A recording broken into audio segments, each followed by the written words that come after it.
Ser misionera es para llevar a la gente al cielo y quiero llevar a los demás con Jesús para que vayan al cielo felices para siempre, siempre.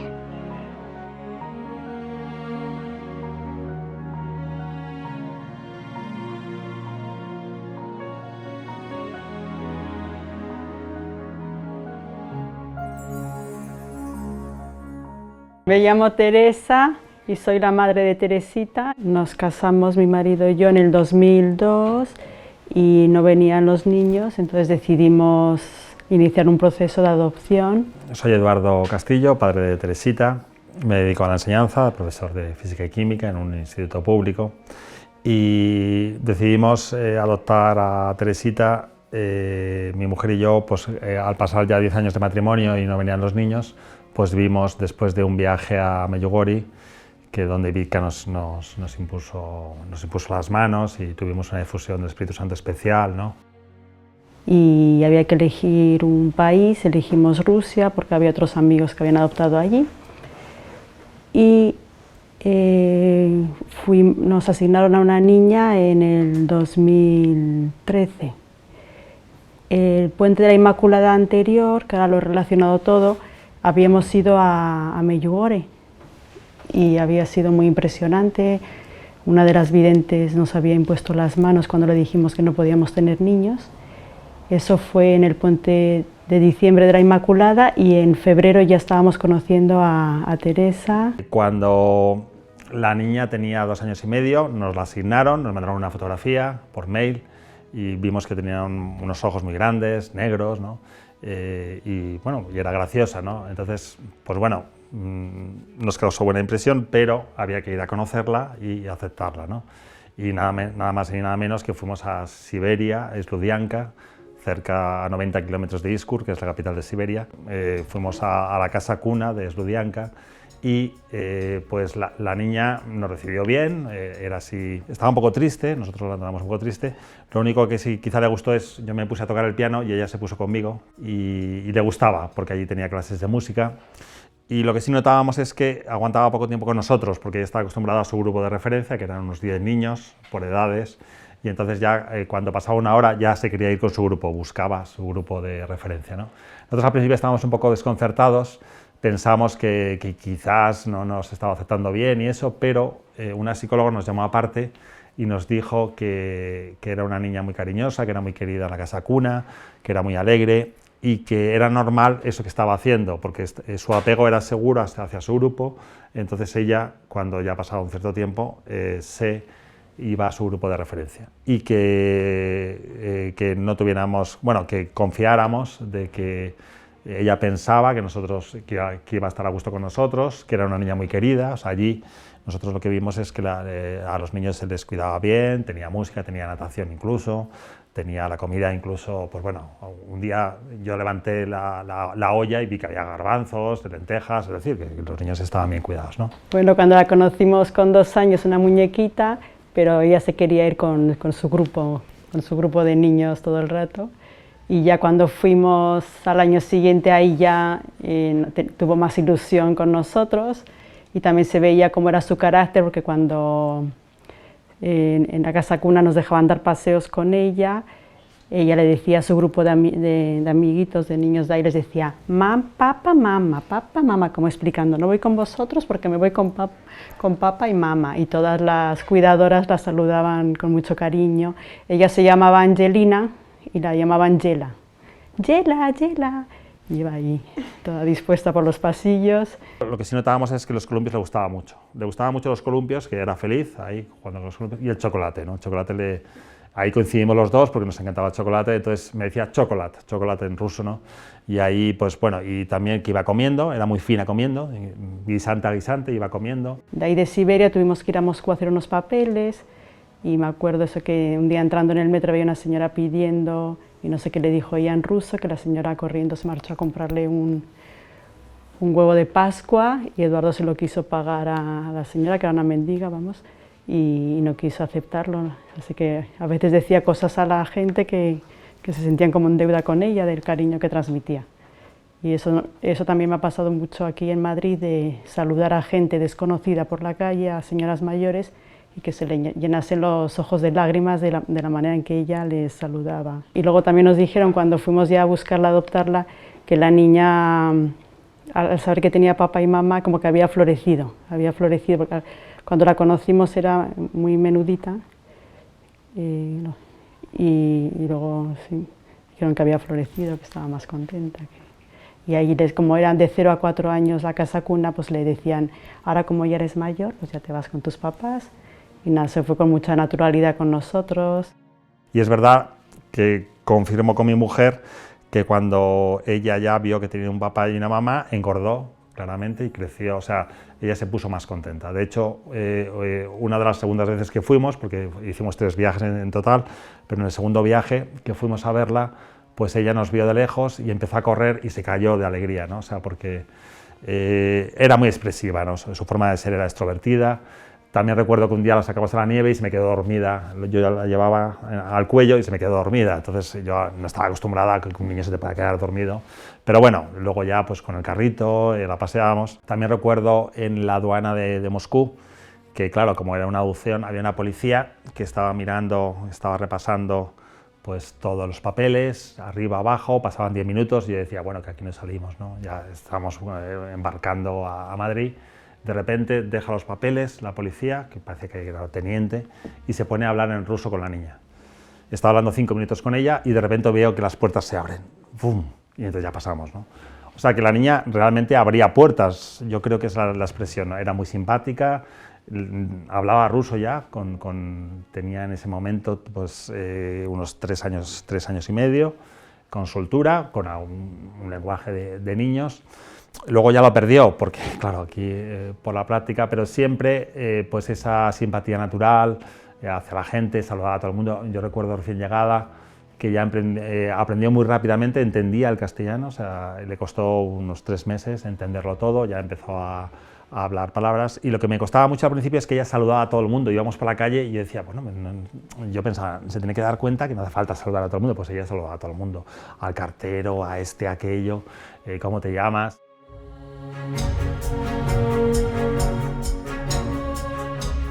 Allí en la casa cuna nos dijeron que sí que estaba bautizada, ortodoxa, pero como no se encontraron los papeles, al consultar aquí al párroco dijo que al no haber papeles, por si acaso había que bautizarla. Entonces la bautizamos aquí. Llegamos en abril del 2014 y la bautizamos el día de Nuestra Señora de los Ángeles, por casualidad, mira, que ella se llamaba Angelina. La bautizamos ahí en agosto, María Teresa de los Ángeles, porque pensamos María porque vimos que era un regalo de la Virgen, Teresa por la familia, para que se sintiese más vinculada a la familia y por tener una santa, y de los Ángeles, como se llamaba Angelina, pues, para mantenerle algo de su nombre.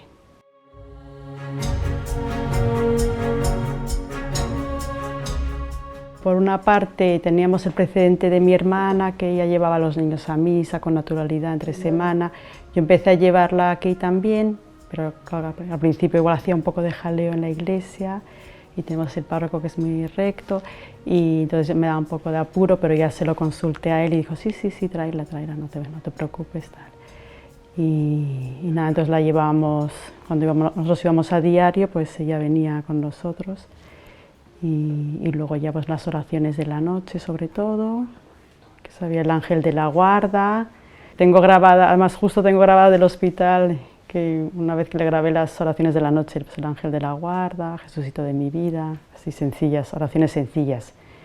Luego ya introducimos más adelante el rosario, primero un misterio, o con los primos acostumbrados a rezarlo entero, y este año ya lo estábamos rezando entero por la noche con ella. Sí, le gustaba, a misa le gustaba ir porque luego saludaba a la gente. Desde el principio siempre pasaba aquí pasan a la sacristía para que te den un caramelito a los niños, entonces siempre pasaba, y en todas partes siempre ha pasado a la sacristía a saludar al sacerdote.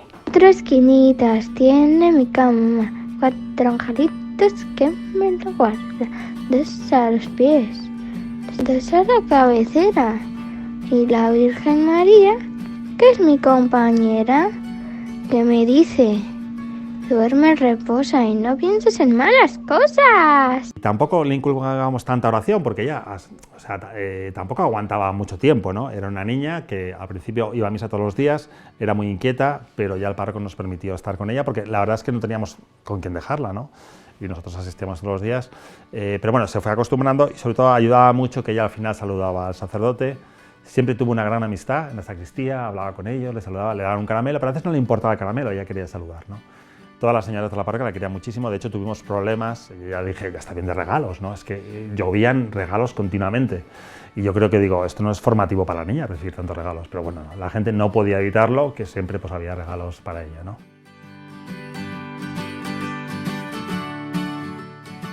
No tenía nada de timidez y luego eso de saludar a todo el mundo y luego como deseosa de dar cariño, que me he dado cuenta, claro, reflexionando sobre ella. O cuando estaba sola en casa salía a una terraza que hay ahí, la gente que pasaba: hola, ¿dónde vas? ¿Cómo te llamas? A los que sabían el nombre: hola, Tate, ¿dónde vas? Así, y aquí hay unas modistas, entraba a saludar a las modistas, en el despacho de la parroquia entraba a saludar y a ayudar al despacho, que es amiga nuestra, vamos, que al cartero, y que se iba detrás de la gente, sí.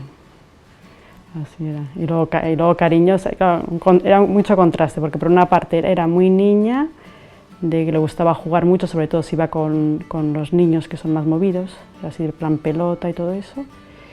Y por otra parte tenía como mucha empatía con la gente mayor y estaba como en todo. A ver. Recuerdo también un día en rehabilitación, porque fueron muchas operaciones y había un proceso de rehabilitación porque tenía una hemiplegia, porque el tumor en el tálamo derecho le paralizaba parcialmente la parte izquierda.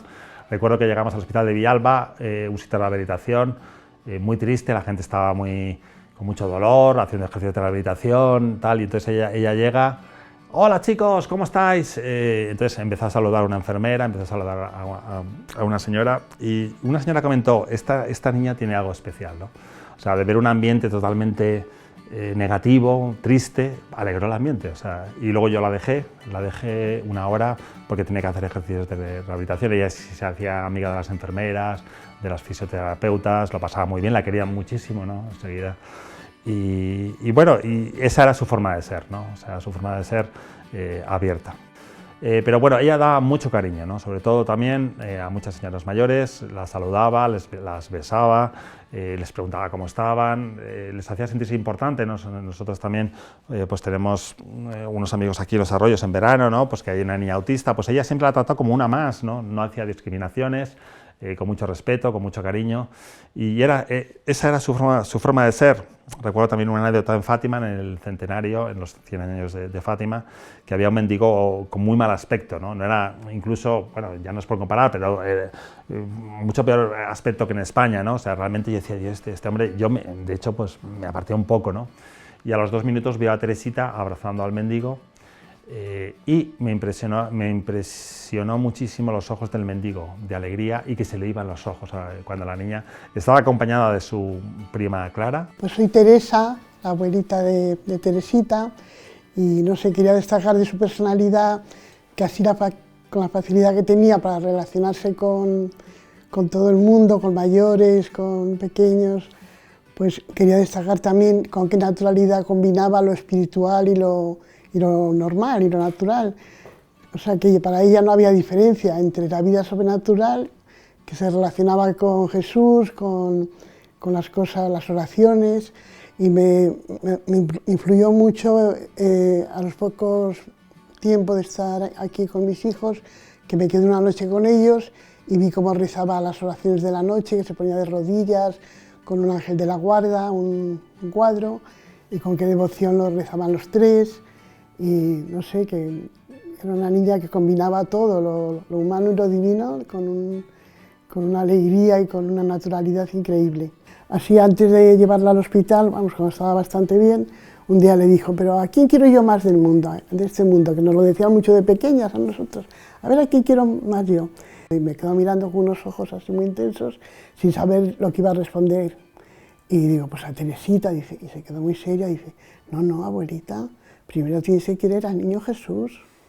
no sé, digo, esto es teología pura ya, porque, o sea, que la veía con una formación espiritual muy fuerte, que captaba todo lo espiritual muy bien.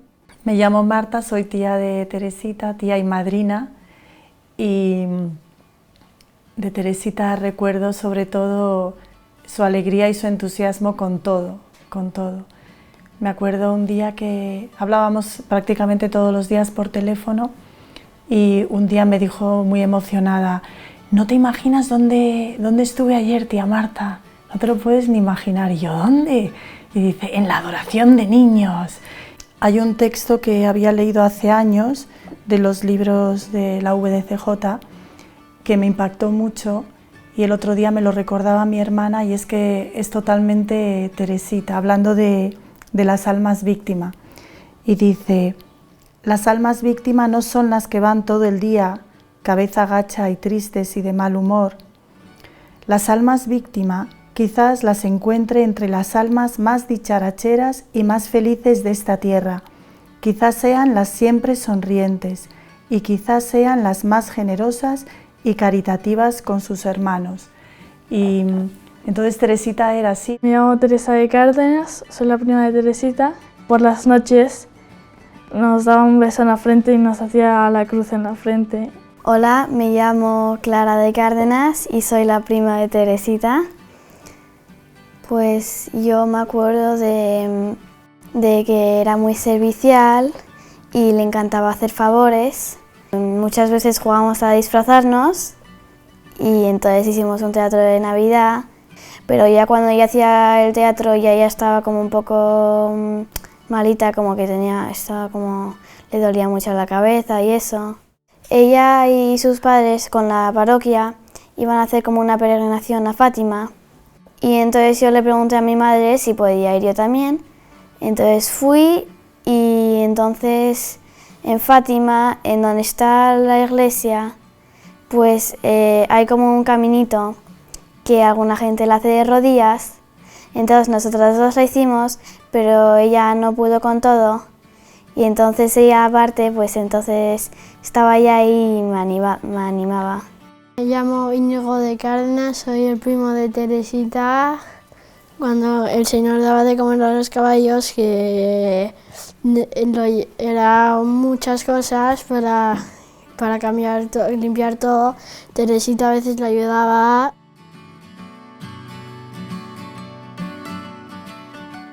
Estuvimos dudando de qué colegio, claro, luego en el interior pensaba si lo más importante para Teresa es la fe, vamos, para nosotros en ella es la educación religiosa, pues está claro que el colegio religioso que conocemos por esta zona y religioso de verdad, pues son estas hermanas que encima nos dijeron que ellas lo que hacían era rezar por los niños y nada, ya al colegio feliz de ir a su colegio. Soy Blanca Gerboles López y voy al colegio Veracruz y conocí a Teresita una vez en el recreo, que ella estaba en el gimnasio y yo fui con ella y nos fuimos al baño y como no teníamos nada para jugar, ella tenía en el bolsillo una goma y la goma, si la tiraba, rebotaba en el suelo. Entonces empezamos a tirarla y luego empezó a rebotar, estuvimos jugando y ahí es donde la conocí. Sí, en la adoración de niños siempre se sentaba al lado mío con las rosas, con las velas, y me acuerdo una vez en el colegio que creo que hicieron niños eucarísticos y también que ella vino. Y me acuerdo que Teresa empezó a hablar de la Virgen de Guadalupe y Teresita, como le gustaba mucho la Virgen de Guadalupe, pues se sabía todo.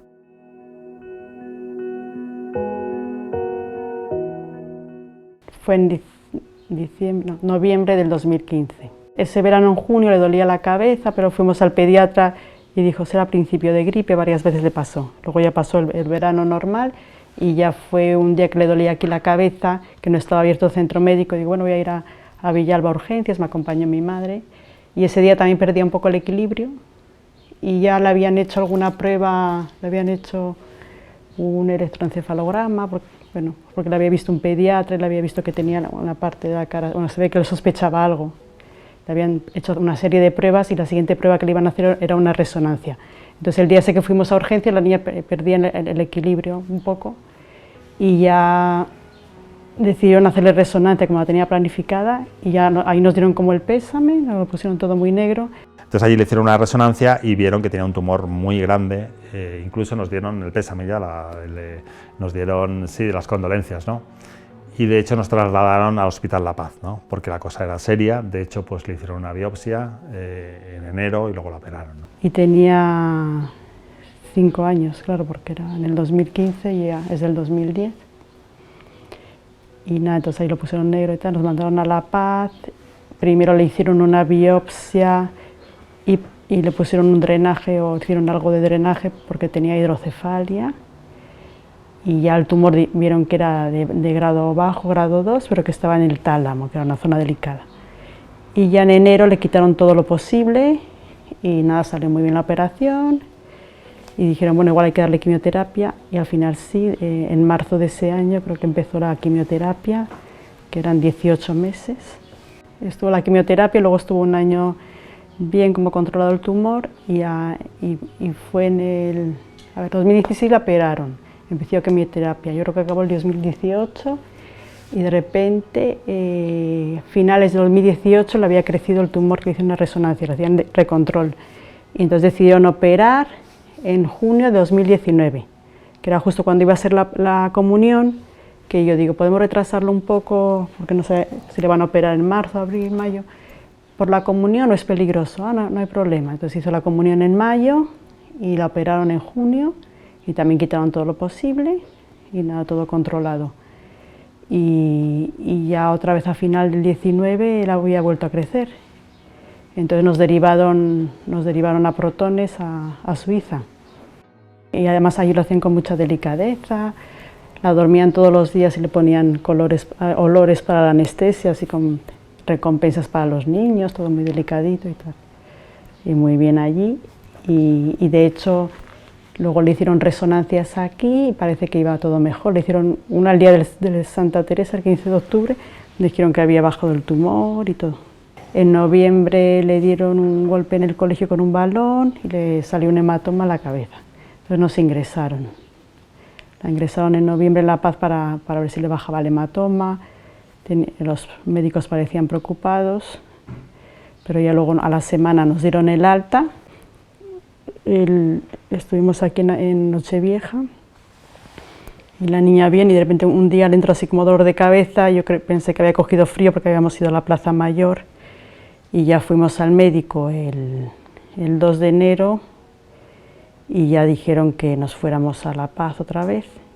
Y ya no nos dejaron salir de ahí, pero la niña le controlaron el dolor y también como una rosa. A veces en las fotos sí está muy bien, le controlaron el dolor y ya al ingresar nos dijeron que los cirujanos nos iban a proponer en la siguiente consulta, que la teníamos el 11, nos iban a proponer una cirugía porque habían visto que podían acceder a parte del tumor. Y yo, bueno, entonces nos quedamos así un poco defraudados, la tienen que operar otra vez después de los protones que parecía que funcionaban. Sí, sí, y entonces ya planificaron la operación para el 11 de enero. Y entonces el 11 de enero lo que pasó, entramos muy contentas y muy bien a la operación. Había sido un poco de sacrificio para ella, claro, porque venían justo los primos a pasar aquí los reyes. Tuvimos que estar en La Paz, pero bueno, ella muy contenta porque fueron los reyes allí. Y nada, y entramos muy tranquilas porque todo el mundo estaba rezando. Pero pasó algo con las pulsaciones, que le subieron mucho, se asustaron los médicos, le hicieron un TAC, vieron que en el TAC no había así nada peligroso, pero que decidieron no operar del tumor y le sacaron un drenaje de la cabeza porque tenía hidrocefalia, tenía presión. Y allí es cuando yo doy positivo en el COVID, porque nos hacían en cada momento pruebas por los protocolos estos, y me mandaron a casa y se quedó Eduardo con ella, pero yo me quedé muy tranquila porque la niña estaba fenomenal, ingresada en el hospital, pero que estaba muy bien. No sé cómo es, pues tan pronto nacerá, tengo que darme prisa. y encontraron lugar. Recuerdo en las primeras operaciones que dijo, que a mí me contó, estando en la UCI, que había soñado que había hablado con Jesús y que le había dicho, tranquila, no pasa nada, te vas a reponer, ¿no? Es cierto que se repuso en la primera, se repuso en la segunda. Lo que pasa es que ya en diciembre del 2020, después de haber tenido un ingreso en UCI por una hematoma, un sangrado, pues recuerdo que yo un día me levanté temprano y ella enseguida que yo me levantaba, se levantaba también, venía a charlar o venía a jugar y me decía, mira papá, he soñado que me voy al cielo. Y a mí eso me sentó fatal porque significaba pues, que se nos iba y pues yo no estaba dispuesto a aceptar esa situación, ¿no? Yo quise, bueno, Teresita, vamos a jugar a la oca, vamos a lo que a ti te gusta, vamos a charlar, y me miró fijamente a los ojos, con su carácter así ruso, fuerte, me dijo, papá, me voy al cielo. Me lo repitió con firmeza, ¿no? Entonces yo me di cuenta que la cosa era seria, ¿no? O sea, ya no es que no era una imaginación de la niña tenía convicción, tenía esa convicción de que se iba al cielo.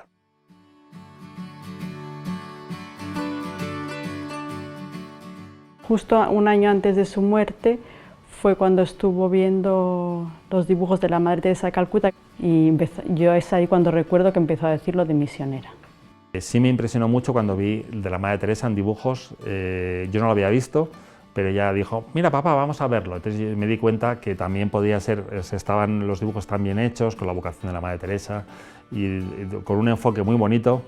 Y entonces yo también pensé que eso podría pues incentivar o esa imaginación de los niños, que por eso quería ser misionera, ¿no? Pero estando aquí, también en el salón, por la mañana, en uno de esos días antes del ingreso definitivo del 2 de enero del 2021, ella me dijo con mucha convicción que ella quería ser misionera para llevar la alegría de Jesús al mundo, ¿no?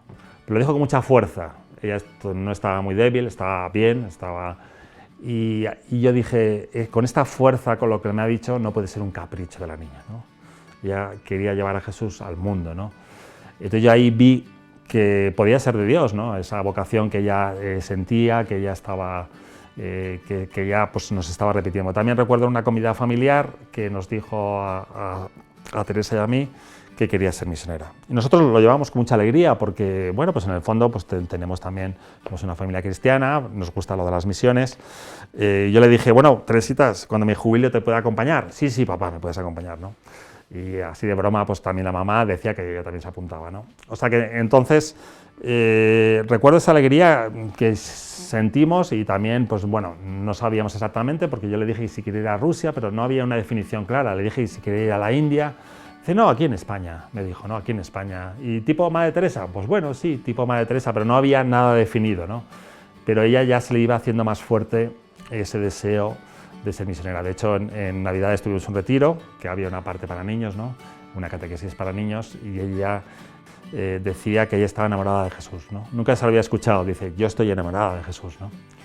Y luego añadió pues, que quería ser misionera ya, justo el día de la Virgen de Guadalupe, el 12 de diciembre, me parece que es. Yo creo que fue una premonición también, ¿no? Porque fue un anuncio de lo que luego iba a venir. He visto que relacionó misionera también con ofrecer los sufrimientos. Y luego ya cuando vino el vicario, pues ya como que lo reafirmó él. El día 11 de febrero, el día de la Virgen de Lourdes, que es el día del enfermo, cuando ya llevaba en el hospital más de un mes ingresada y ya le habían fallado 2 válvulas, que ya estaba un poco más delicada, pedimos la unción de enfermos a los capellanes. Ya le habían dado la unción de enfermos en las dos intervenciones anteriores. Y entonces vino el capellán a decirme que como era el día del enfermo iba a venir el vicario, que si nos parecía bien que viniese la unción, muy bien, si le dejan entrar en la UCI, muy bien. Y entonces ya vino el vicario, le dio la unción, le dio la comunión y entonces ella no estaba tan como siempre porque estaba más delicada, claro. Entonces le dije al vicario lo que quiere ser, dijo, quiero ser misionera, y le impresionó muchísimo al vicario, y entonces dijo, pues yo te voy a nombrar misionera, le voy a dejar un diploma y una cruz a los capellanes. Entonces ya muy contentos. Ese día la verdad es que ya hizo las oraciones muy inspirada, el Padre Nuestro con él. Luego, como cuando venían los capellanes, seguían su libro de oraciones, buscaba alguna oración, a ver qué rezamos hoy. Y solía elegir el de bendita sea tu pureza, pero ese día rezó muy bien, que es un poco difícil, la de oh Señora mía, la rezó muy bien y me dijo así el vicario, así muy impresionado. Y bueno, entonces resulta que quedó eso en dejar el diploma y la cruz a los capellanes, pero de repente por la tarde vuelve a aparecer el vicario y yo, muchas gracias por venir, otra vez, y me dijo él, tenía que venir. Yo, y ya le entregó un diploma, que es en el que pone que Teresa es misionera y ofrece todos los sufrimientos por todo el mundo, su cruz y una carta muy bonita de él también. Entonces eso le dijo la niña, pónmela ahí, mamá, que la pueda ver la cruz. Entonces al día siguiente o a los 2 días me dijo una amiga, oye, que está muy impresionada Teresa con eso de que la han nombrado a Teresita misionera, que por qué no le dice, nos puede explicar por qué quiere ser misionera o qué es ser misionera. Entonces yo creo que ya la habían operado de la tercera válvula, estaba así muy delicada y digo, no sé qué me responderá Teresa. Entonces, bueno, la grabé y ahí la verdad es que se notaba la inspiración del Espíritu Santo porque dijo esas cosas tan bonitas de que es para llevar a los niños al cielo, ser misionera, para estar cerca de Jesús y ser muy feliz con Jesús. Ser misionera es para llevar a la gente al cielo y quiero llevar a los demás con Jesús para que vayan al cielo felices para siempre, siempre. ¿Qué haces como misionera? Hablar de Jesús siempre y dar alegría. Y estos días que está malita, lo he estado ofreciendo por gente. Por ejemplo, por alguien que esté malito, por los sacerdotes. Un día que estaba yo en casa y ella en el hospital con mi marido, me dijo, mamá, no puedo más de dolor, de cabeza. Yo creo que me desapunto de ser misionera. Y yo, anda Teresa, si tú ya eres misionera, si das mucha alegría y acercas a los demás a Jesús. Eso fue antes de que la nombraran misionera. Y me dijo ella, bueno, lo intento otra vez. Y ya luego, ya más tarde, ya me mandó otro audio que ya se encontraba mejor, la pobre.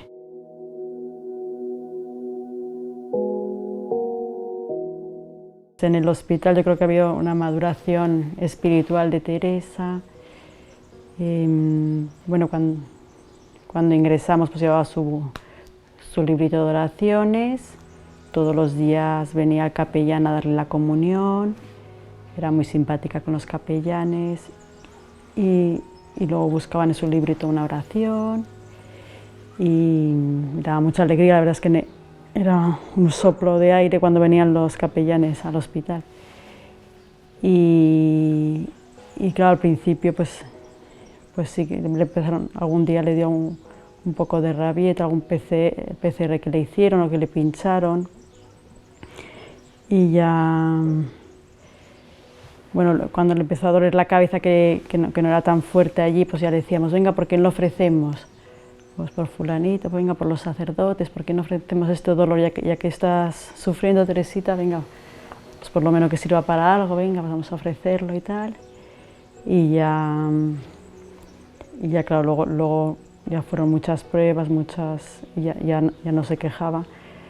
Luego algún día decía, mira mamá, que me han hecho un PCR y no me he inmutado. Hola papá, me han hecho un PCR. Y no ha sido tan quejica como... Nada, ni quejica ni nada, una valiente. Yo la vi más madura, sobre todo el sufrimiento madura mucho. Yo la vi con mucha alegría de recibir a Jesús, que hablaba con mucho cariño con los sacerdotes y sobre todo con ese deseo de ser misionera cuando ella que le comunican que es misionera de la iglesia, pues me llaman por teléfono, mira papá, que me han hecho misionera, estoy muy contenta, tal. Una alegría interior muy grande, ¿no? Que ella estaba feliz, ¿no? Estaba feliz con su cruz, estaba feliz con su diploma, que le habían hecho misionera. Y bueno, para mí también fue una sorpresa, no esperábamos, ¿no? Porque simplemente el vicario episcopal fue a darle la unción, pero también la niña le dijo unas cosas, ¿no? Que quería ser misionera, y él vio algo en la niña. Yo creo que también la sabiduría de la iglesia, porque la autoridad de la iglesia, bajo su autoridad, la nombra misionera, ¿no? Nosotros no habíamos pedido que se le hiciera misionera, ni habíamos intercedido para nada, ¿no? Pero él tuvo esa intuición.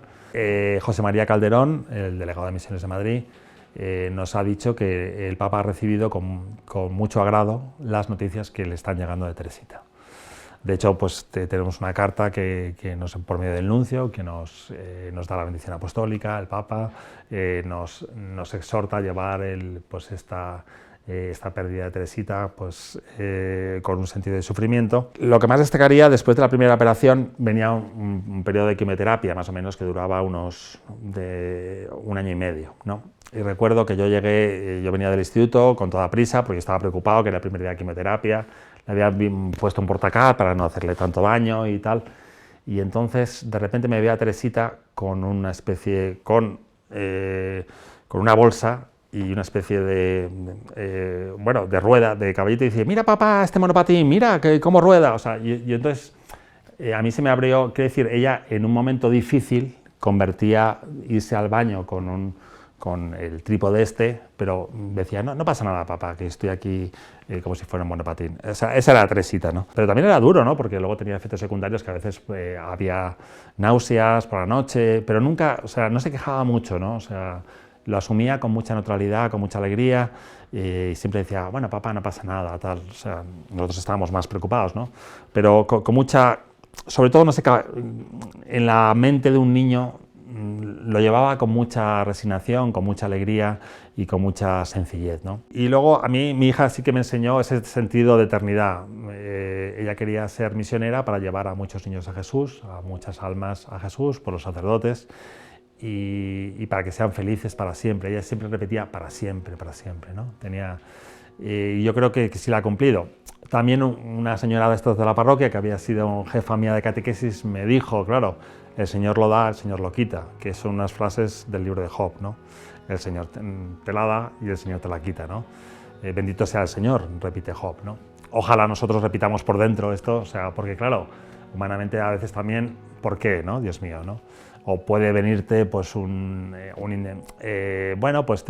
tentación de rebeldía, ¿no? O sea, pero bueno, leyendo la Salvifici Doloris de Juan Pablo II, pues el dolor humano tiene un sentido redentor. O sea, tenemos que darle un sentido, y Teresita se lo dio, porque el sentido que tuvo en dolores muy fuertes. Recuerdo que uno de los días, por la hidrocefalia, que se estaba retorciendo, y entonces yo le escuché, Sagrado Corazón de Jesús, en vos confío. Yo cuando escuché a mi hija eso, dije, yo sería incapaz, en medio de ese dolor, de decir estas palabras, ¿no? Y de hecho nos confirmó con los diagnósticos de la resonancia magnética que ese dolor es tan fuerte que le produjo una ruptura de capilares, que es el PRES o no sé cómo se llama médicamente, pero el dolor existía, ¿no? Y veíamos cómo se retorcía, ¿no?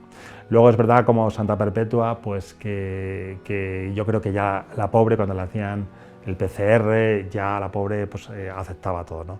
Pero sí le dio mucha madurez espiritual, de saber por qué estaba sufriendo. También yo la vi crecer, también humanamente, o sea, notabas que... Recuerdo que un día me dijo, muchas gracias papá por cuidarme, porque me estás acompañando, o sea, se daba cuenta de todo, ¿no? O sea, y todavía tenía esos momentos de lucidez. Yo también le mandaba canciones para que se animara, en fin, y ella también pues le encantaban, y le encantaba dejar mensajes, ¿no? Yo creo que eran mensajes de esperanza, mensajes de alegría, ¿no? Que Dios la estaba preparando, ¿no? La estaba preparando, y también espiritualmente hemos visto que Jesús la quería para que estuviera junto a él. Y hay una cosa que ella me ha enseñado mucho, porque en la vida siempre hay muchos cambios de planes, aunque no queramos, ¿no? Entonces ella cuando el 2 de enero del 2021 ingresa en el hospital, pues ella estaba muy emocionada porque antes del ingreso, porque iba a pasar los Reyes con nosotros, nos íbamos a quedar aquí en España para la fiesta de Reyes y estaba emocionada de estar con sus primos, de recibir todos los niños los regalos a la vez.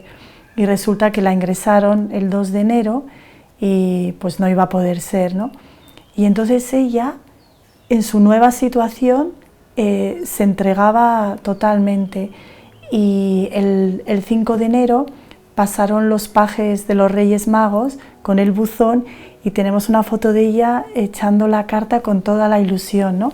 Y el día 6 estaban los Reyes Magos en La Paz y ella emocionada también, varias fotos con los Reyes. Entonces ella no pudo estar con sus primos, pero eso es lo que tuvo, pues eso es lo que ella quiso vivir, ¿no? Intensamente. La primera comunión fue muy especial, las prepararon muy bien las hermanas, aunque su primera confesión creo que también por temas médicos no pudo estar con el grupo del colegio, pero bueno, hizo su primera confesión aquí en la parroquia y nada, es verdad que fue un día especialmente emocionante, yo la veía muy luminosa ella, muy bonito.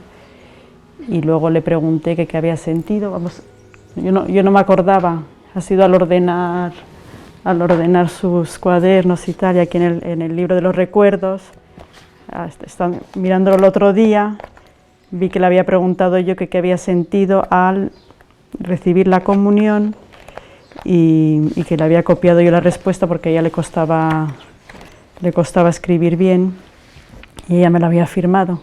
Sentí que Dios me quería y me amaba y que me invitaba al cielo. Dice, esto es lo que sentí al recibir mi primera comunión. Así que había muchas menciones del cielo.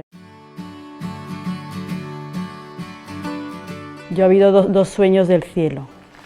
Uno cuando nos ingresaron en noviembre por el golpe, en reanimación me dijo que había soñado con el cielo y que había visto al abuelito que había muerto el año anterior en el cielo. Y luego ya cuando nos ingresaron en enero, también me dijo que había soñado con el cielo, que había visto al abuelito y que le había dicho a Dios si podía ver a Carlo Acutis. Y yo, ¿y lo has visto? ¿Te ha dejado verlo? Y me dijo, sí. Hola, ahora mismo estoy con Carlo Acutis y Monse. Enseguida la buscan para operar, ¿verdad, Teresita? Sí. Una vez al mes hacemos adoración para niños en la parroquia y ahí les explican historias de santos y entonces le habían hablado de Carlo Acutis un día y luego cuando le beatificaron yo creo que también vimos algo, pero me llamó la atención. Y luego cuando las hermanas de su colegio me preguntaron qué oración queríamos que rezaran todos los días ahora que estaba Teresa en el hospital, yo dije, bueno, pues igual era bueno que rezaran a Carlo Acutis. Y entonces ya al día siguiente le dije a Teresa, mira que me han preguntado las hermanas que a quién rezan, y me dijo ella, Perpetua. Y yo, yo digo, no, yo les he dicho a Carlo Acutis. Y digo, bueno, así Perpetua, no sabía que querías que rezara a Perpetua. Es que a ella le gustaban también mucho los dibujos de Santa Perpetua. Y luego ya al final, en el hospital, que ha sido muy duro, en la UCI, porque ya eso que ya pasaba de prueba a prueba, una punción, ya la niña ni se inmutaba, la cambiaban de lado, la lavaban, tal. Hacían siempre todos los procesos, ya que no podía hablar y tal, y digo, esto es como un martirio, los pitidos de la UCI, que no sabe si es de día, si es de noche, que de hecho los médicos querían hacerle una traqueotomía para poder sacarla de la UCI, porque dicen, es muy difícil recuperarte así, y ya el último día, cuando ya sabíamos que le quedaban horas de vida, que yo hablé con una amiga, ella me dijo que su director espiritual le había dicho que igual ya ese sufrimiento que veíamos en ella, que igual ella ya no sufría tanto, que igual estaba sostenida por Dios y ya no sufría tanto. Entonces yo me acordé de los dibujos que veía con Teresa de Santa Perpetua, que cuando le tiraba al toro no sentía nada y digo, es claro, como una mártir. Y justo de repente Teresita murió el día de Santa Perpetua. Yo digo que parece una señal de que ha sido un poco mártir la niña, la pobre.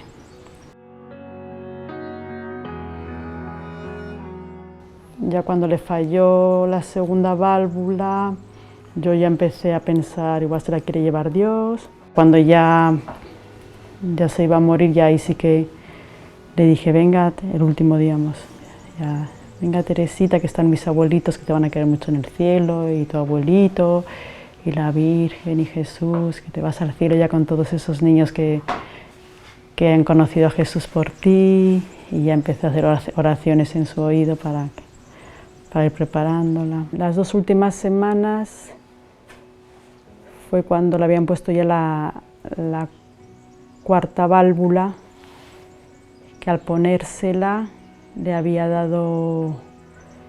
salido bien la operación técnicamente, dijeron, pero a las 2 horas le dio como una convulsión, y entonces ya le hicieron un TAC, una resonancia, y nos dijeron que tenía aquí un hematoma, un PRES, que había que controlar la tensión, y ya le puse un respirador. Vamos, la habían sedado cuando le pasó eso de la convulsión, y al despertarla pues ya no sabías muy bien, estaba con el respirador, no sabías muy bien cómo de consciente estaba, como mucho te decía sí o no con la cabeza, y luego los ojos casi todo el rato los tenía así un poco medio oídos. Bueno, y ya cuando le habían fallado las válvulas, que habían sido momentos bastante duros, porque cuando se le bloqueaban las válvulas, se lo obstruían, ahí sí que pegó como alaridos de dolor, ahí sí fue mucho dolor. Y de hecho, después de que viniera el vicario, al día siguiente que le iban a poner una válvula, resultó que dio positivo, como cada vez que la iban a operar, le hacían otra vez la prueba del coronavirus, dio positivo en el coronavirus. Y entonces, en vez de operarla como estaba planificado a primera hora, que le habían cerrado el drenaje por la noche, pues retrasaron la operación, y entonces hay de repente unos gritos de dolor que se asustaron los médicos. Y ya menos mal que luego le abrieron un poco el drenaje y tal, pero muy duro. Y nada, y ya eso, yo cuando entraba ya las últimas veces en la UCI, que estaba la niña así, como que no se sabía cómo estaba, ya como medio inconsciente, con los ojos para arriba. Yo digo, era como entrar en el Calvario, sentías así como entrar en el Calvario. Tenía así sequitas ya las manos y estaba muy débil, decían es que estaba muy débil, y ya no sabían si era por la debilidad o por algo neurológico, que de repente ya le dejaron de funcionar no tenía fuerzas para eliminar, tenía que tener respirador no porque no podía respirar, sino porque no tenía fuerzas para eliminar las mucosas y eso, y ya le dejó de funcionar el intestino el último día. Entonces dijeron ya es difícil que sobreviva, y nada, bueno, lo bueno es que pudimos estar acompañándola ahí todo el rato, y ya nos dijeron que le quedaban unas horas, nos dejaron entrar a Eduardo y a mí, y ya avisé al capellán, en cuanto dijeron que le quedaban unas horas, le volvieron a dar la unción, y en el último momento también vino otra vez el capellán a darle la bendición. Y nada, estuvimos acompañándola, y al final, cuando ya falleció, le dejaron entrar a la familia, que le estuvieron despidiendo. Bueno, yo, gracias a que estaba meditando unos libros de la verdadera devoción al corazón de Jesús, y también de ir al centro Betlehem, comprendí más, aunque en la vida cristiana ya siempre se dice lo de abrazar la cruz y el valor del sufrimiento. Yo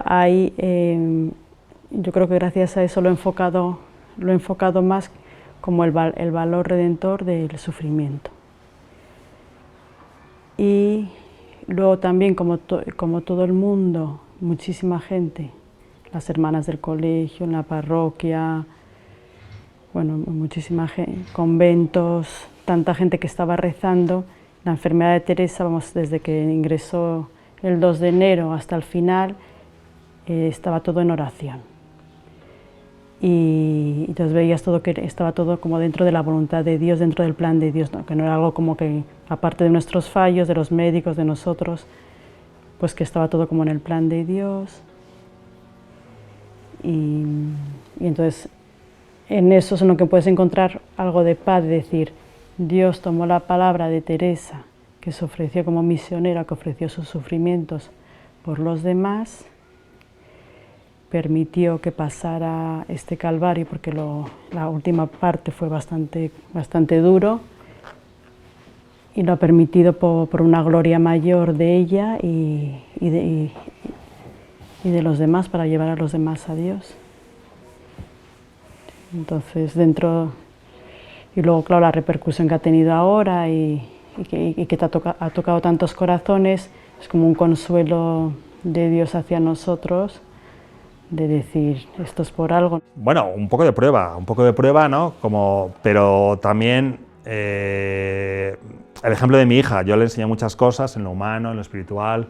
Evidentemente los padres formamos en la fe, pero luego ella me dio un ejemplo de saber llevar el sufrimiento, de ofrecerlo, de ofrecerlo, de ponerse en manos de Dios. Y luego lo importante es el encuentro con Jesús. Y no pensar en ella misma, porque ella me lo dijo aquí en casa, ¿no? En este salón que estamos teniendo esta entrevista. Me dijo, quiero llevar la alegría de Jesús al mundo, ¿no? Con mucha fuerza. Pues es lo que está haciendo en estos momentos, ¿no? Ella era feliz, ¿no? Con Jesús, tenía una intimidad especial. De hecho, nuestro párroco nos decía, las frases que dice Teresita, y esto lo dijo en Fátima, son un poco teológicas, o sea, escuchar bien lo que está diciendo, ¿no? Yo en ese momento, bueno, pues con cosas de párroco, ¿no? Que no sé, o quizás está exagerando, pero he visto que ha sido verdad. O sea, Teresita tenía mucha profundidad espiritual, ¿no? Mucha intimidad con Jesús y mucha alegría interior. Pues que un día, antes de que Teresita se vaya al cielo, yo le pedí a la Virgen que me enseñase a Teresita una vez más, o viéndola así, o en un sueño. Y justo esa noche soñé con ella de que se había una cápsula de una flor, y que no sé, era algo de pintura, que Teresita iba con un vestido azul. Y yo digo, ¡ay, bien, Teresita! Ya somos las mejores pintoras del mundo. Y ella, ¡ay, qué bien! He soñado también con ella, que había mucha gente, y la vi, y yo, esto no es posible. Fui corriendo, la pegué un abrazo, pero de repente estábamos en el colegio, y estábamos con unas zapatillas y empezamos a hablar, pero no me acuerdo de qué hablamos. Y cuando la abracé, no sentí que la abrazaba así, que no había nada. Sentí que estaba aquí ella de verdad. Para mí la muerte de Teresita,